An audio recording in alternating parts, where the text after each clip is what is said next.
The end of the world has come, and a mysterious person has predicted online, there will be a heavy rain in 3 days. Those who get caught in the rain have a 90% chance of turning into zombies and a 10% chance of obtaining superpowers. My sister thought the risk of getting caught in the rain was too high and firmly refused to let me get wet. Our survival was difficult. After she learned that the man next door had superpowers, she insisted on living with him despite my dissuading. The man treated my sister like a slave, and she kept complaining to me about it. I advised her to leave the man and promised to take care of her food and drinks, but she turned around and told the man, "My sister advised me to leave you. I even gave you all the food. You have to treat me well." The man was furious. He rushed into my house, strangled me to death, dismembered my body, and gave it to the dogs. I was reborn and went back to the day of the doomsday rain. It was the day after I died. The man who strangled me was lewdly doing something disgusting to my body. The narrow room was filled with a foul smell. My own sister, Jane, was sitting on the sofa leisurely. She witnessed this filthy scene while munching on the bread and milk taken from my refrigerator. "Bob, our food is almost gone. I saw in the community group yesterday that someone wants to exchange food for dog food.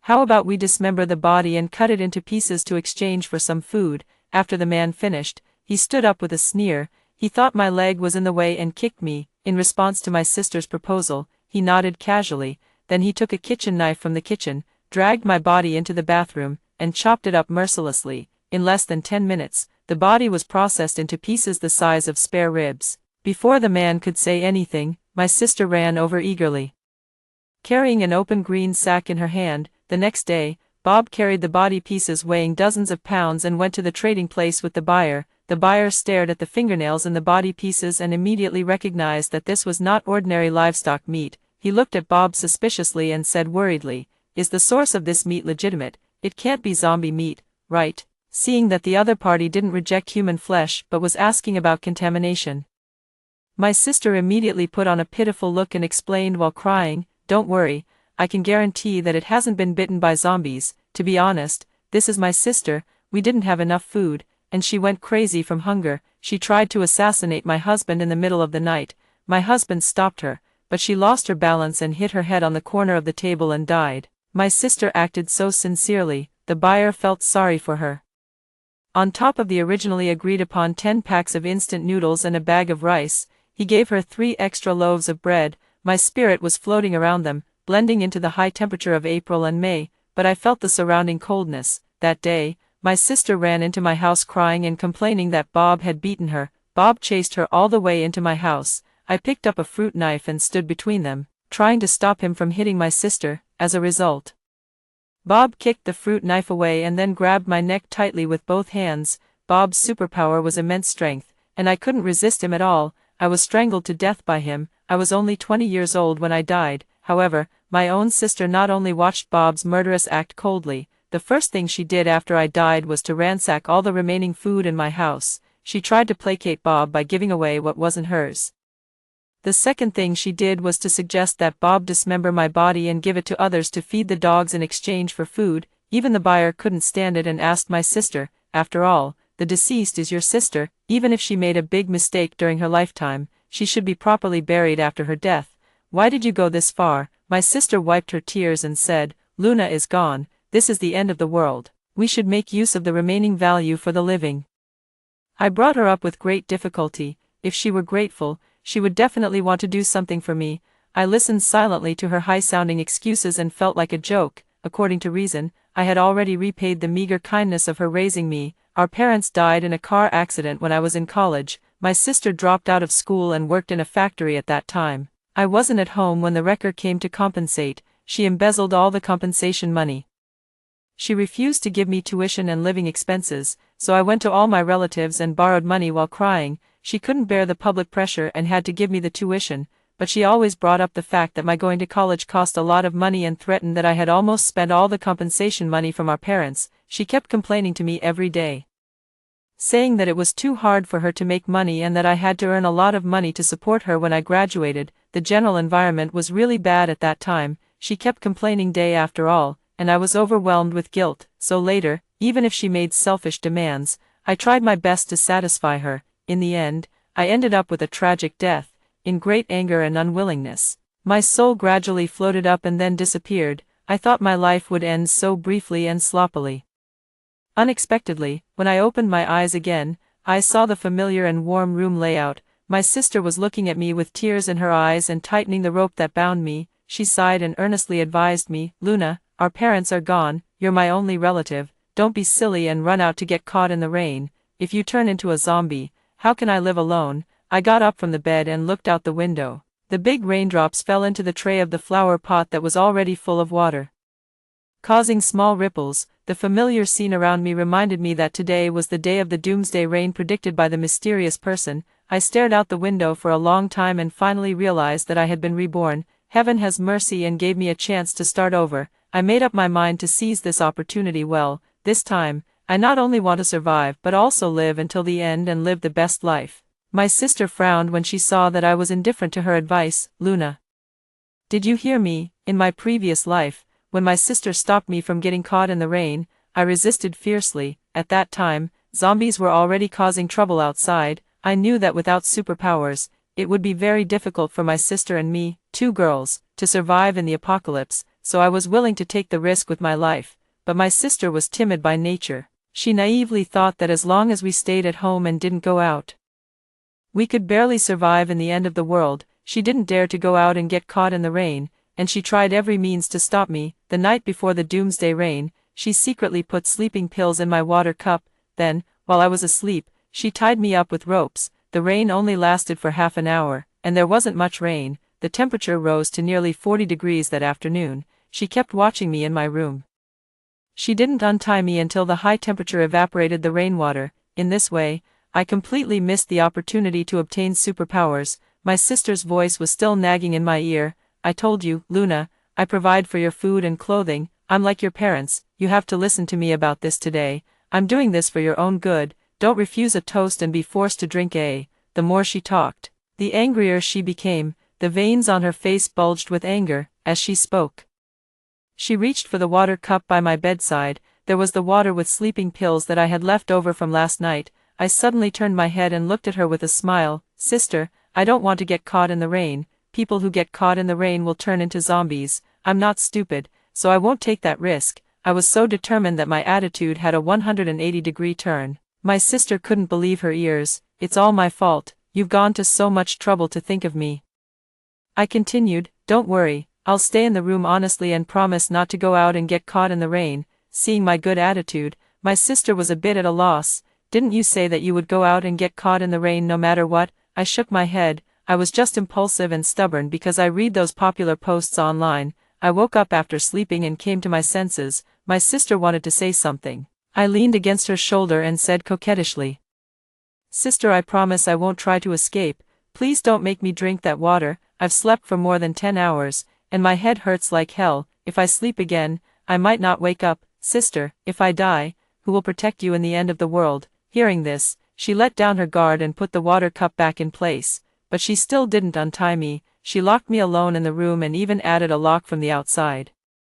I rolled off the bed and laboriously bit the scissors in the drawer with my mouth and threw them onto the floor behind me. This time, I must get caught in the rain no matter what. However, by the time I untied myself, the rain had stopped. The door couldn't be opened. I looked at the more than a dozen flower pots on the balcony outside the window. In the tray at the bottom of the flower pots, the sunlight reflected in the rainwater, shining brightly. I moved again. This time, I did the opposite and deliberately moved downstairs from my sister. I even informed her via WeChat. My sister didn't care about the news of my move. Instead, she changed the subject and complained to me. "Your brother-in-law said I'm a burden to him again. He also said I'm a useless person and don't even have auxiliary superpowers. It would be better to raise a dog than me. I heard that someone in the big community group is selling rainwater, and it's refined rainwater. There's a 90% chance of obtaining superpowers by drinking it, but it requires a lot of supplies in exchange. Luna, do you still have any food? Don't worry, I won't let you give it for nothing. When I get the rainwater, I'll give you half of it. In this way, we'll both have superpowers. What do you think?" She went around in circles, and her ultimate goal was to deceive me out of my food. In my previous life, I was worried that she would be deceived. So I warned her that people's hearts were complicated in the apocalypse and that she shouldn't believe in such unfounded things. If she needed food, I could give it to her, but it could only be used for her own consumption and not given away. but not only did she not listen to my advice, she also used the fact that I didn't have superpowers to suppress me. This insider information was told to me by your brother-in-law. Your brother-in-law is not like you. He's an ordinary person without superpowers. He's in people with special powers, well-informed, and has a lot of connections. You should believe what he says, right? Yes, I'm just an ordinary person without superpowers, but who is responsible for all this? In the end, I couldn't argue with her, so I gave her the 3 bags of bread that I had been reluctant to eat. After she received the food, she not only didn't say, "Thank you," but also complained that I gave too little. Later, she only exchanged the 3 bags of bread for 10 milliliters of rainwater. She drank it all by herself.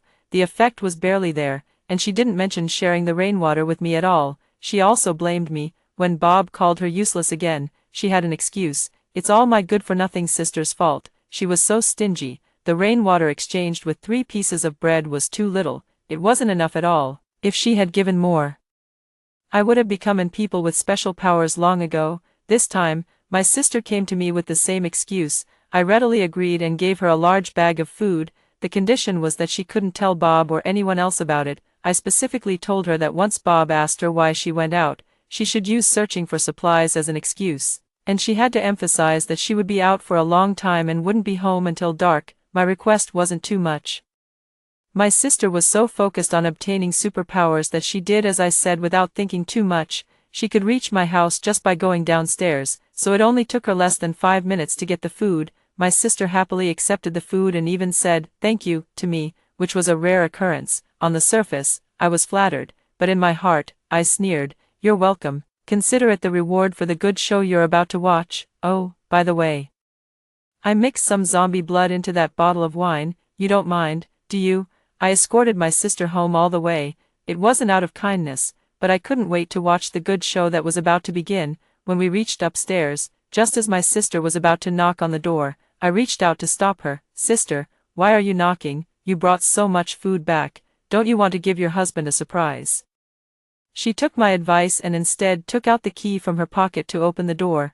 As soon as the door opened, a terrible smell hit our noses. My sister and Bob did that kind of thing when they were idle at night, and she knew exactly what that smell meant. Her face immediately changed, and her sharp eyes swept over a pair of women's high heels at the door. There were the sounds of a man and a woman laughing in the bedroom. My sister was furious and went to open the door, only to find that it was locked from the inside. Just as she was about to kick the door in anger, Bob suddenly opened the door and slapped her hard. "What the hell are you making so much noise for? Are you blind? Can't you see I'm taking a nap?" His excuse was really lame. It was more like he was angry and trying to cover up the scandal that was about to be exposed. My sister covered her right face, which had swollen up like a steamed bun. The imposing manner with which she had come to question Bob instantly wilted. Thanks to my kindness, I pointed to the corner of a white dress exposed outside the cabinet. My sister quickly slipped under Bob's arm and dragged the woman out of the cabinet, with the evidence right in front of them. Bob had nothing to say.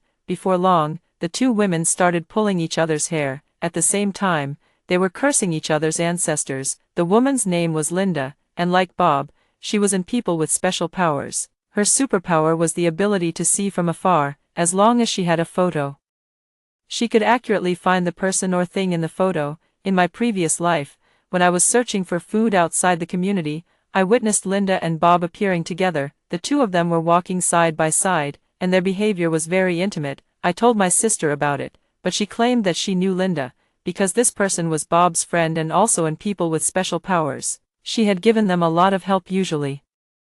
The main reason she didn't believe that Bob was having an affair with Linda was that Linda had a husband, and Linda's husband was an important person in the community. He had more than a dozen subordinates, all of whom were people with special powers. She firmly believed that although Bob had the desire, he didn't have the courage. Following this clue, I found Linda in the community owners group. She was posting announcements in the group every day, and the content was about helping her husband sell the doomsday rainwater. Not only that, but I learned from another community owner that Linda was also taking on some extra business. This included using her ability to see from afar to help others find supplies or people. I think Linda must have helped a lot for my sister to be able to find me accurately every time. She deliberately exaggerated the amount of supplies in my house to lure my sister in. In fact, she wanted to send my sister away to create an opportunity for her to have an affair with Bob.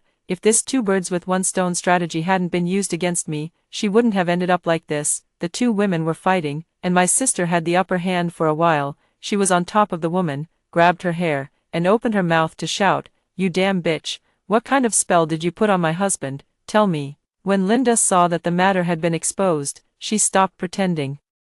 Suddenly, she counterattacked and pinned my sister down, triumphantly saying, "Bob told me that he's been wanting to break up with you, you useless person without superpowers. You're the mistress. No, you're more like a sycophant, you dead sycophant. Stay away from my boyfriend." Her words deeply hurt my sister's nerves and self-esteem. My sister roared and turned over. She then grabbed the wine bottle that had rolled to the ground and ferociously smashed it at the woman's face.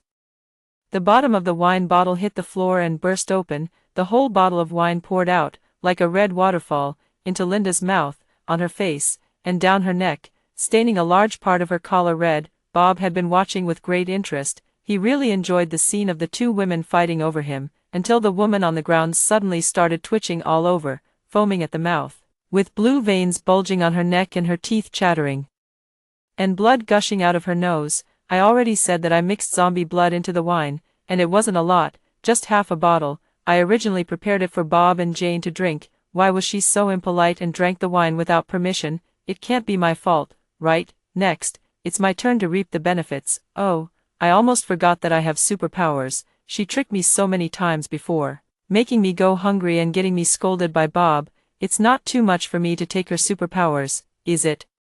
While she was turning into a zombie, I pushed away Jane, who was still in a daze, and took out the dagger I carried with me. With a single stroke of the knife, I accurately stabbed the blade into Linda's right eye. The tip of the knife went deep into the back of her head, killing her with one blow. 3 seconds later, I felt a warm sensation in my eyes, as if I was wearing a hot compress eye mask, and I felt extremely comfortable and relaxed. When I opened my eyes, I felt refreshed, and my mind became much clearer. With a thought, I activated the ability to see from afar that I had just obtained. My vision suddenly expanded several times. Although I was indoors, I could see the scenery within a few hundred miles. That's right, my superpower is that as long as I kill and people with special powers, I can obtain their superpowers. However, I can't let Bob and Jane know that I have superpowers for now. The ability to see from afar is just an auxiliary superpower and can't cause any real harm. Once they know that I have superpowers, I'll just replace Linda and be forced to become Bob's tool. In other words, I need more powerful superpowers until I have the strength to fight against Bob. For this reason, I started searching for people with special powers without getting tired, using various means. In addition to using the ability to see from afar, I also infiltrated the community owners group.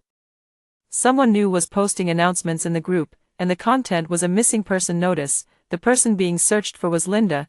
It had been 2 days since Linda's death. Bob and Jane were guilty, so they wrapped the body tightly in a large sack. They didn't dare to throw it downstairs directly, so they buried it under the cherry blossom tree in the community flower bed in the dead of night. As for the fact that Linda suddenly turned into a zombie, after I stabbed Linda to death, I also showed them the black scratch on the back of her neck. This was enough to prove that she had been scratched by a zombie before coming to Bob's house, and she just turned into a zombie a while later. In short, I used some small tricks and successfully distanced myself from this matter. I thought that Linda's death wouldn't have anything to do with me, but I underestimated how shameless Bob and Jane are.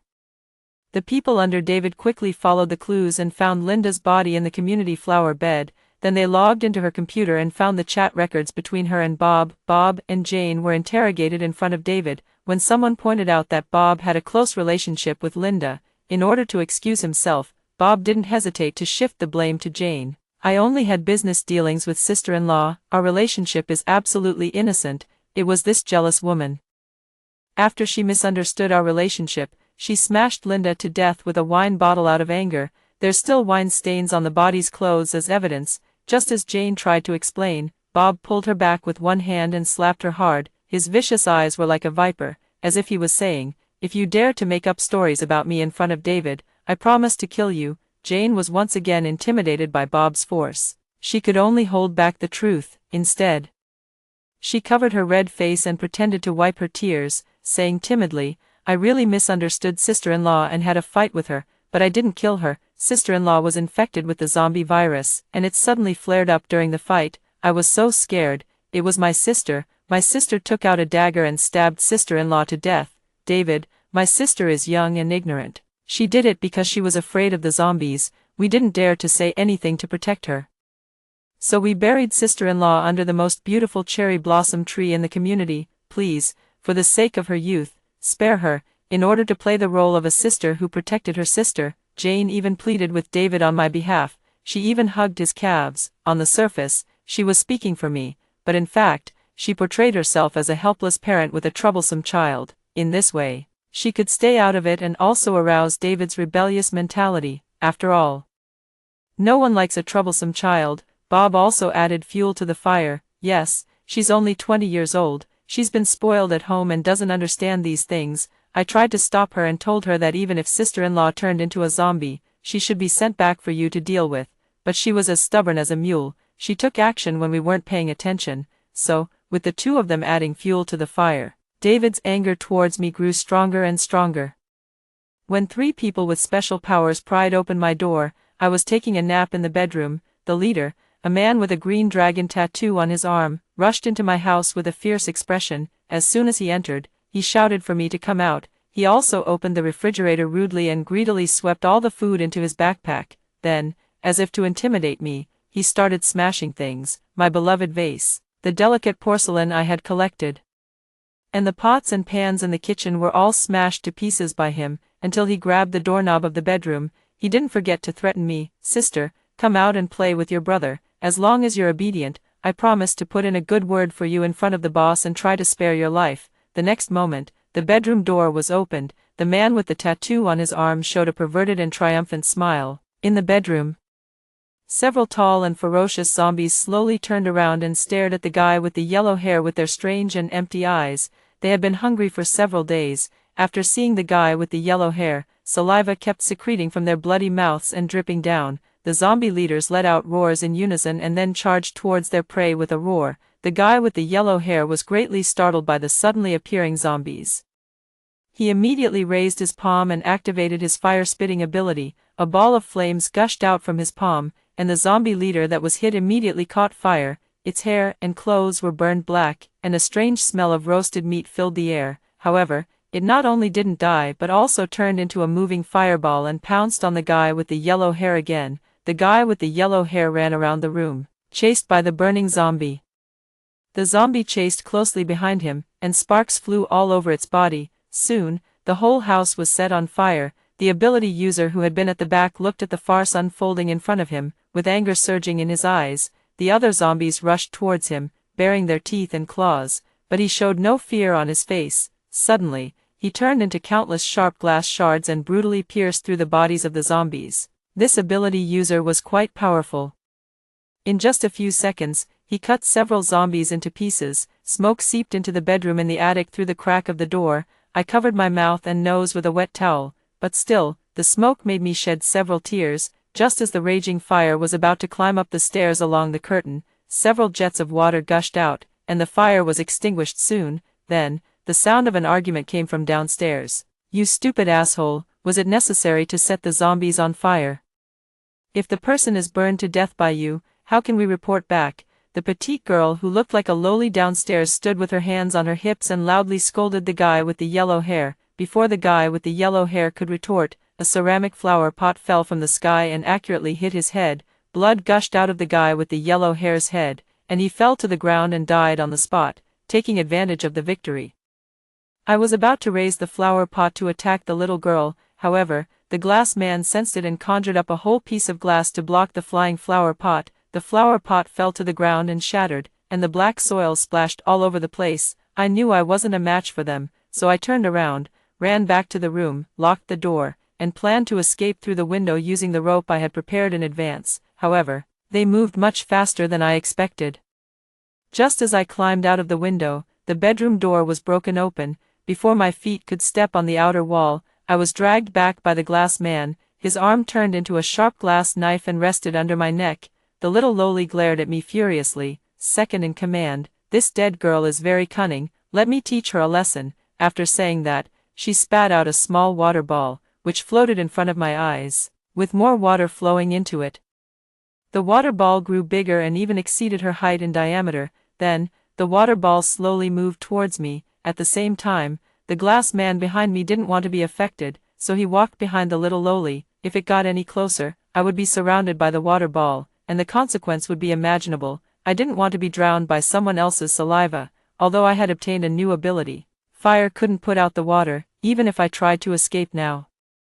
I would soon be caught by the glass man and tortured again. Countless thoughts flashed through my mind. I looked at the little lowly and the glass man through the water ball. Suddenly, I had an idea and quickly summoned flames in my body. I spat out flames from my mouth and both palms, and each formed a fireball about the same size as the water ball. In their surprised eyes, I combined the 3 fireballs into one, forming a fireball 3 times the size.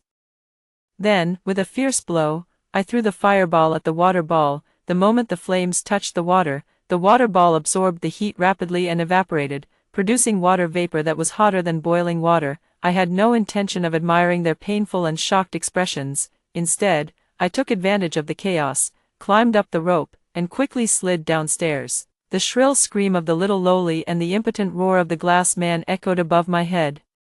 I was quite satisfied with my masterpiece. After landing, I couldn't help but laugh heartily. My complacency made me forget all the potential dangers in the apocalypse. Several nearby zombies quickly approached me after hearing the noise. One of the female zombies, although she only had the upper half of her body left, had amazing arm strength. She crawled towards me as fast as if she was rowing with her hands. Strangely, just as I was preparing to fight, it suddenly changed direction and started chasing the air. At the same time, because of the noise it made while crawling, the other zombies were quickly led astray by her and followed her to chase the air. This scene was incredible, but I didn't want to delve into it. I just wanted to leave as soon as possible before the glass man caught up. But just a few steps away, a border collie suddenly rushed out from nowhere and bit my pant leg, dragging me towards the zombies. I looked at the group of zombies. Only then did I notice that there was a person who hadn't been there before on the grass. Obviously, this person was an ability user, and her ability was invisibility, and this border collie was likely her pet. At the moment, it was asking me to save her. I didn't want to meddle in other people's business. Moreover, the glass man and the others were chasing me, so I broke free from the border collie's grip and planned to run away. But this dog was smarter than I thought. Seeing that I refused to save the girl, it kept following me and barking loudly. If the dog's barking attracted the nearby zombies, it would be even harder for me to get away. Helplessly, I could only beg it to stop barking and promise to save the girl. The girl was forced back to a corner by the group of zombies. There was a lot of blood on her pants. Zombies were sensitive to the smell of blood. Presumably, they were attracted by the smell on her. I used my ability to see from afar to search around and finally found a long bamboo pole. At the same time, I rummaged for a lot of dry clothes and bed sheets. Then, I climbed up the pipeline to the balcony on the 2nd floor above the girl. I threw the clothes and bed sheets onto the grass in front of her. The clothes and bed sheets I took were enough to form a semicircle. Then, I activated my fire ability and set the cloth on fire. A wall of fire quickly formed in front of the girl, separating the group of zombies. Although these flames were not enough to completely repel the group of zombies, they bought me time to rescue the girl. The strong smell of burning cloth diluted the smell of blood, making the group of zombies lose their target for a while. Taking the opportunity, I stretched the bamboo pole towards the girl and told her, "Climb up along this, don't forget to turn invisible, the fire won't last long." The girl looked at me gratefully and then grabbed the bamboo pole and started climbing up. At the same time, her body gradually became transparent, but I could feel her weight getting closer. A few minutes later, with a thud, the girl reappeared in front of me. She gave me a grateful hug and said sincerely, "You saved my life. I don't know how to thank you." Before she could finish speaking, I replied with a solemn expression, "It's time for you to repay me. There are bad people chasing me. Can you make me invisible too? Please hurry up. If it's too late, they will find us." The girl looked a little confused, but under my urging, she fulfilled my request. Just as we successfully turned invisible, the glass man appeared in the fire circle and looked at the balcony with a sinister look. Then, he turned into flying glass shards again and flashed to the balcony. He was only 10 steps away from us. The girl and I held our breath and didn't dare to make any noise. After all, with our abilities, we were no match for him at all. He scanned around several times. Suddenly, his eyes fell in our direction, and he walked closer. We were so nervous that we could hear each other's heartbeats. If he took a few more steps forward, he would definitely find us. Just at this exciting moment, the border collie suddenly ran out and wagged its tail obsequiously at the man. The glass man, who had a cold expression before, suddenly became gentle and kind after seeing the border collie. He immediately squatted down and stroked the border collie's head with a look of infatuation. Then, he looked around a few more times. After confirming that there was no one around, he even kissed the border collie's mouth several times. The girl and I were stunned. Suddenly, the glass man didn't seem so scary anymore. The border collie had him completely under its control and led him downstairs and away. When the glass man gradually disappeared, I finally let out a sigh of relief. But the girl became nervous instead, because she had winked at the border collie on the balcony several times, but the dog clearly saw it and had no intention of coming back at all. Until the man and the dog disappeared from our sight, the girl panicked completely. I realized that something was wrong and was about to run away, but she grabbed the hood of my clothes. "You pay for my dog." The girl sat on the ground and cried bitterly. I tried to comfort her. "Come on, it's so smart. It will definitely come back later, just wait," but she firmly shook her head. "It won't come back. This is the 4th time it has abandoned me this month. I managed to catch it back several times before. It's snobbish and will follow whoever has delicious food. Now that it's with such a powerful person, it definitely won't come back." She cried so sadly, and her voice gradually grew louder. The zombies downstairs became restless again. "You said it's snobbish, presumably, it can't be tamed. Just let it go. Besides, that glass man likes it so much, he will definitely treat it well, don't worry." I comforted her from another angle, but she still didn't appreciate it. "No way, Lucky is the puppy I raised with great difficulty. Why should I give it away? Let's go, we're going to find it together." I started to argue. "What do you mean by, we? That's your dog. What does it have to do with me? If you want to go, go by yourself. I don't want to go and get myself killed." The girl suddenly came closer and looked me in the eye. She said seriously, "I think the photo of the wanted criminal released by the Dragon Gang looks familiar. Could the person wanted in the group be you? If you don't go, I will locate you in real time and keep following you." I helplessly said, "I give up." "Okay, you're just like your dog." Before setting out to find the dog, the fire downstairs was showing signs of spreading. I used the little Loli's water ability to put out the fire before leaving. Fortunately, Lucky had a locator, which saved me the trouble of using my ability to see from afar. The girl's name was Tiffany, and she was also a resident of Western Bridge community. Her family all turned into zombies after getting caught in the rain, and she was the only one who obtained the ability of invisibility. She had a flowing black long hair and liked to wear a white dress and black jeans. She exuded a unique sense of decadence, and her emotions rarely fluctuated, and with the blessing of the invisibility ability, she was elusive. Walking with her in the dark, I was inexplicably a little scared. I wasn't the only one who felt this way. Under the dark building of the Dragon Gang's headquarters, the security guard in the pavilion was no ordinary person.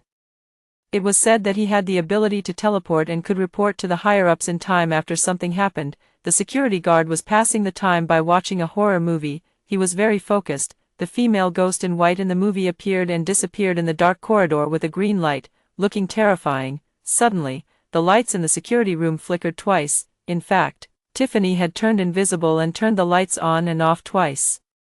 The security guard felt a chill down his spine and quickly stood up to check the switch. After turning the lights on again, as soon as he sat down, he turned his head and looked at a pale face outside the window. Suddenly, that face disappeared out of thin air and reappeared a few meters away. White clothes, long hair, there were green ghost fires floating around. It was exactly like the female ghost in the horror movie. The security guard was so scared that he started yelling and was about to teleport out to report to the headquarters. Unexpectedly, as soon as he opened the door, he saw Tiffany crawling towards him distortedly and reaching out to grab his right ankle. The security guard let out a howl and fell to the ground with a thud. With the help of the locator, Tiffany and I quickly located Lucky in a room on the 5th floor, just to be cautious. Tiffany still made me invisible and entered the building with her. Fortunately, except for the security guard at the door just now, there were no other security personnel in the building. We successfully reached the 5th floor and entered the room where Lucky was, room 502. To avoid alerting the enemy, we didn't turn on the lights. Lucky was locked in a dog cage and was sleeping. Tiffany called it excitedly and softly, "Lucky, wake up, let's go," as she spoke. She reached out to open the iron dog cage. However, the moment her finger touched the handle, the mechanism connected to the dog cage was triggered. A heavy net fell from the sky and pressed us both under it. At the same time, the lights in the room came on, the white partition that looked like a wall collapsed, and a group of people stood there. Only the bald man in the central position sat on the chair, exuding a powerful aura.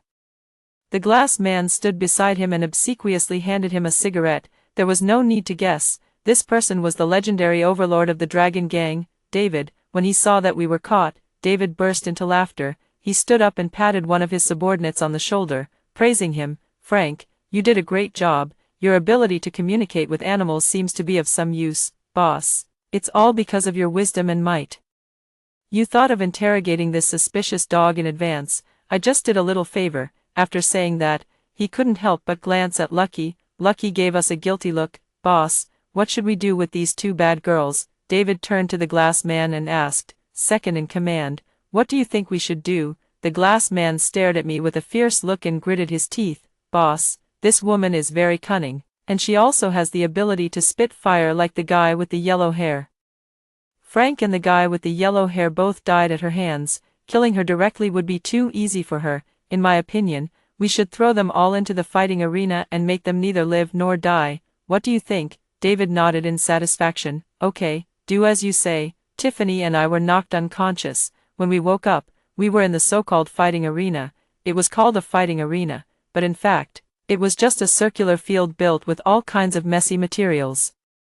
The walls of the arena were covered with dirty blood, and there were even remnants of white bones. The scene and the smell were both repulsive. However, the group of ability users outside the arena didn't mind at all. The glass man whistled, and the group of people instantly boiled over, as if they were looking forward to the big show that was about to happen. To my surprise, besides the two of us, Bob and Jane were also in the fighting arena. The glass man held up a sign indicating that the four of us would fight against each other. Tiffany's opponent was Jane, and my opponent was Bob. The fights were carried out in batches, and the one who successfully defeated the other would be the winner. The losing side would be thrown into the zombie cage at the back as food.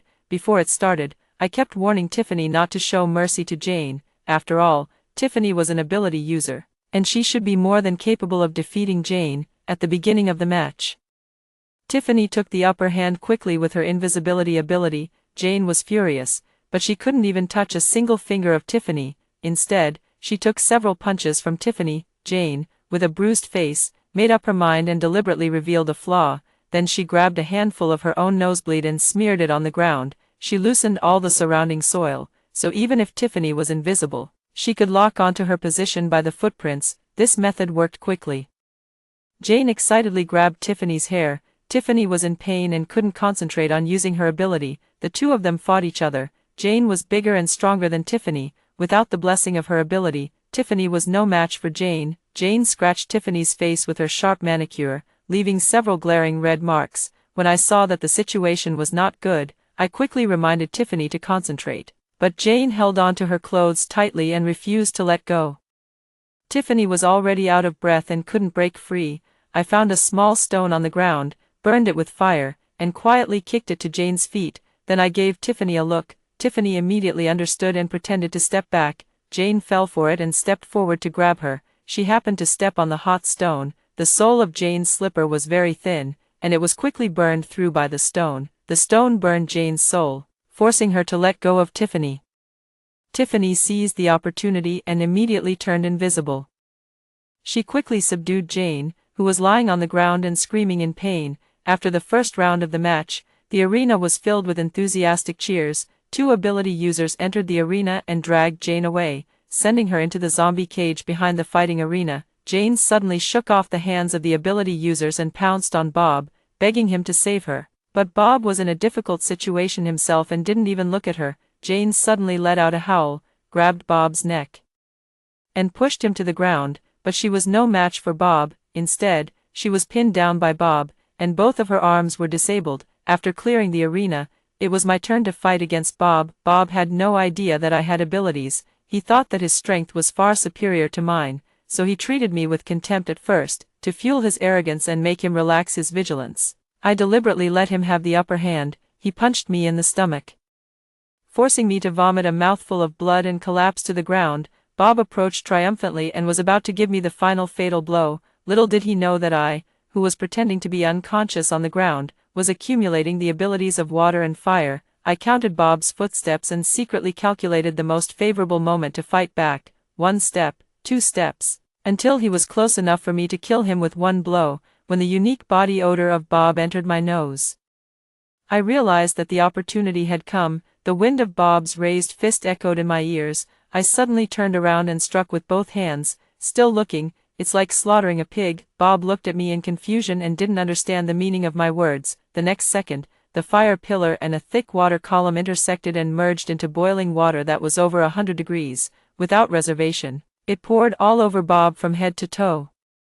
A large cloud of warm white steam rose in the fighting arena, mixed with Bob's body odor. Bob in the center of the steam was rolling on the ground, and he let out a painful scream. The whole arena was shocked by this cruel scene and fell silent. It was only after a few seconds that thunderous applause rang out, and it wasn't over yet. I took out the fruit knife I carried with me and quenched the blade with fire until it turned red. Then I walked towards Bob and stabbed him in the heart.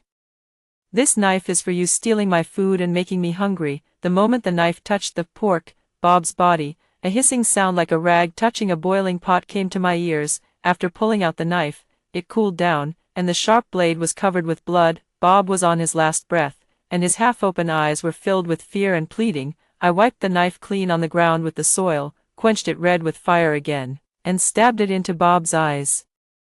"This knife is for you taking over my place and making me homeless." The water vapor in Bob's eyes evaporated instantly, and his eyes shrank rapidly, looking like a dried rotten orange. Bob completely lost his breath, but I still wasn't satisfied. "This knife is the retribution for you strangling me. This knife is for you framing me everywhere and making me enemies. This knife is what Jane deserves. She has done so many bad things and doesn't deserve to be my sister." I stabbed Bob dozens of times without getting tired, until the flesh all over his body was cooked by the blade, and he completely became a dead pig. The group of people outside the arena witnessed all this. Their reactions were quite interesting. From the initial cheering and screaming, the noise gradually decreased, and finally, they completely shut up. I swept my eyes around the arena and could even see a hint of fear in their eyes when they looked at me. Only David remained calm. He even quickly broke the strange atmosphere with his actual actions. He casually pointed at me and Tiffany. "You two have one last match. The one who survives can leave." Tiffany didn't look right. When I got close to her, she took a few steps back, as if she was afraid of me. I never intended to hurt Tiffany, but she obviously thought otherwise. Her figure gradually became transparent until she completely disappeared, just as I was thinking about how to deal with the situation. Tiffany's voice suddenly rang in my ears. "While they are relaxed, we should break through and escape." I nodded imperceptibly, but said something against my will. "You ungrateful bad woman, I will definitely kill you." As I spoke, 2 huge fireballs and water balls were gathering above my palm. I used the old method I used to deal with Bob and pretended to attack Tiffany. "I can see you, take this ball." In fact, I threw the boiling water ball with the great strength I just obtained towards the glass man and David in the audience. The boiling water ball flew towards the audience. Countless small water masses split in all directions, catching them off guard. I took advantage of the chaos and dragged Tiffany towards the exit. At this time, the zombie cage behind the fighting arena suddenly became restless, and countless zombies rushed out like a flood. I threw Tiffany onto the audience stand outside the fence with great force. Just as I was about to climb up, a hand suddenly grabbed my leg and pulled me down hard. I turned around and saw that it was the persistent glass man. He looked extremely in a difficult position. His face was severely burned and was redder than a drunk monkey's, but I couldn't help but laugh.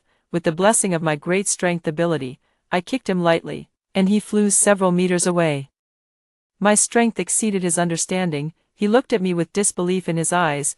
I don't know if it was out of anger or jealousy, but he gritted his teeth with hatred for me and focused all his attention on me. He didn't notice at all that a zombie was approaching him quickly. Just as he was about to turn into glass and chase me, the zombie bit off his ear greedily. He was in so much pain that he couldn't concentrate on using his ability.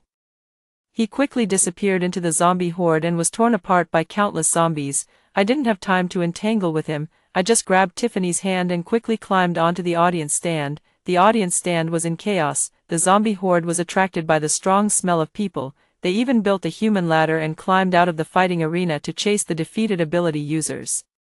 Tiffany activated her invisibility ability again to avoid being discovered by the people of the Dragon Gang as much as possible. We ran all the way. Just as we were about to leave the building, Tiffany suddenly stopped. After all, she couldn't let go of that dog. We had no choice but to turn back to the 5th floor to rescue Lucky, who was still locked up. Unexpectedly, as soon as we opened the door, we ran into David. This David was hiding his true abilities.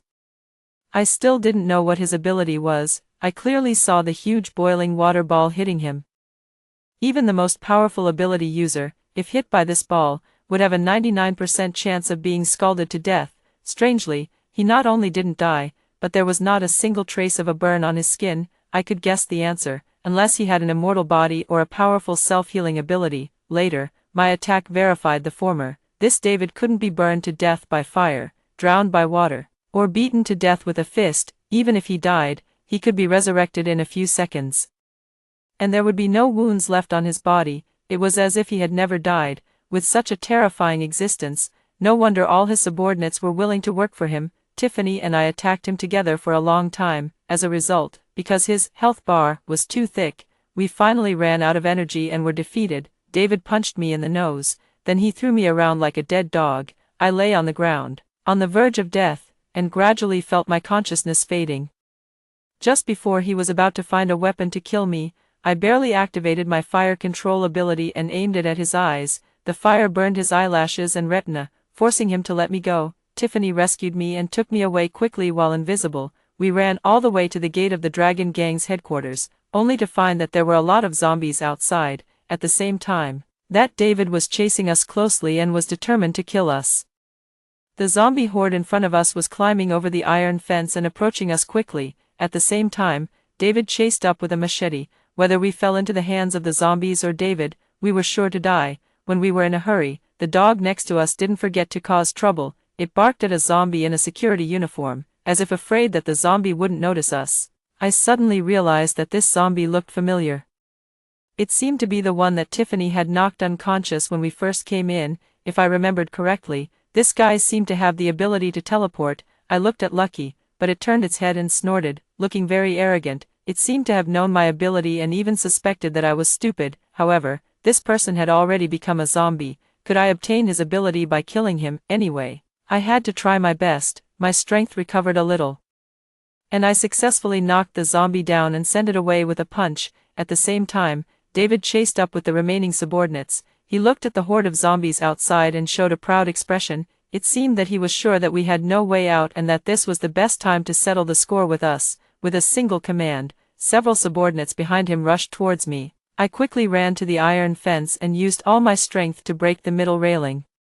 The zombie horde was like a flock of sheep finding the entrance to the pen and poured in one by one. Tiffany picked up Lucky, grabbed my hand, and made us invisible. At the same time, I activated my teleportation ability and quickly took everyone to a safe place outside the headquarters. Before leaving, I didn't forget to throw a fireball at a zombie. The ability users were too busy dealing with the zombies and could only struggle to deal with them.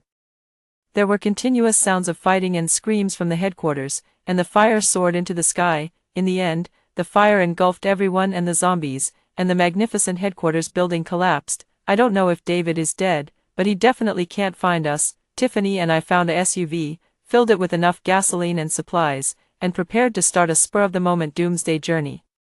Lucky has been extremely afraid of strangers since that incident and has become very clingy. I imagine it must have suffered a lot after being kidnapped. Tiffany no longer has to worry about being abandoned by it. Oh, by the way, although setting fire is a bad behavior, that fire helped me obtain a lot of superpowers. I accidentally activated more than a dozen kinds of superpowers by myself, including some that I really like, such as the ability to fly and the ability to create paper figures.